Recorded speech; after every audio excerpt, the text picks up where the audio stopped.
A beautiful smile is the most important thing to make you look beautiful, Younger, handsome, beautiful. younger, Yes. whatever it may be. Yeah. And it's probably the easiest thing to fix.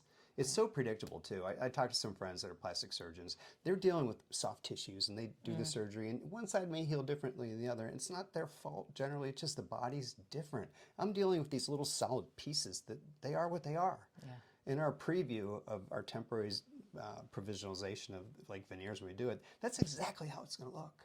So I know how it's going to look. So it's so predictable and it's beautiful every time. Yeah, I would say veneers are probably the, I guess, on the forefront of the biggest change in dentistry and what that has done for people in terms of an instantaneous almost fix. Yeah. To totally change the look of their smile, their bite, everything. So talk about that process. So veneers will change shape, color, and position. Yeah. So a lot of times someone will come in and say, I want veneers, but their teeth are all jacked up, if you will. They're here and there. So the best thing to do for that is do Invisalign or something like that. Straighten the teeth first.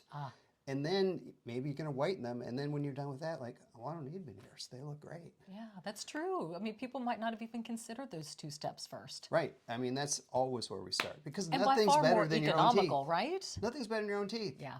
I mean, we talked about this morning. You chipped a tooth and, it's been bonded. And ever Yep. since then, it's a pain in the butt, right? It is, absolutely. Every so often you have to, in fact, we're going to go take care of that in a little bit, right? Exactly. A little middle school mishap, I'll call it. So, but Yep. nothing's better than your own teeth. Sure. So if we can make your own teeth straight and white, that's the goal. Yeah. So the other thing people are concerned about is I don't want my teeth cut down. They think veneers, you cut them down to little stubs. And yes, when I first 25, 30 years ago learned to do that, it's kind of how you Kind of did what it. happened. So I do a lot of cases with no prep at all. It's like you don't shave the teeth down. They're very thin. You achieve the color and shape, but they kind of have to be in the right spot to do that. So, but if you move them first and then do veneers, so it's just there's a deep rabbit hole of treatments you can do and combining and just doing the right thing for the right people. Yeah. Sometimes people come and say, I want veneers. Like, you don't need veneers. Straightening and whitening, and they're happy. Yeah. I mean, it's amazing these days that it's done so well. You almost can't tell if somebody's had veneers or if it's their own teeth that have been straightened and whitened, right? Yeah, almost, but sometimes you can tell. Really? And that's a problem. Is that, well, then it's not a good job. I mean, think about it. Everybody can think of somebody on television, Joe Biden, Donald Trump, etc. that have the big... They look like horse teeth. Yeah. So when I do veneers on my patients, I tell them that what's going to happen ideally is not people are going to say, oh, you got your teeth done. Right. They're going to say, what'd you do? You look different. You look better. I can't place what it is. That's what I want to happen. Yeah.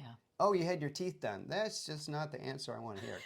Exactly, because then you're just laser focused. Right. Yeah, on something that's obviously standing out for all the wrong reasons. Right. Yeah. So things have changed a lot in that department. Right.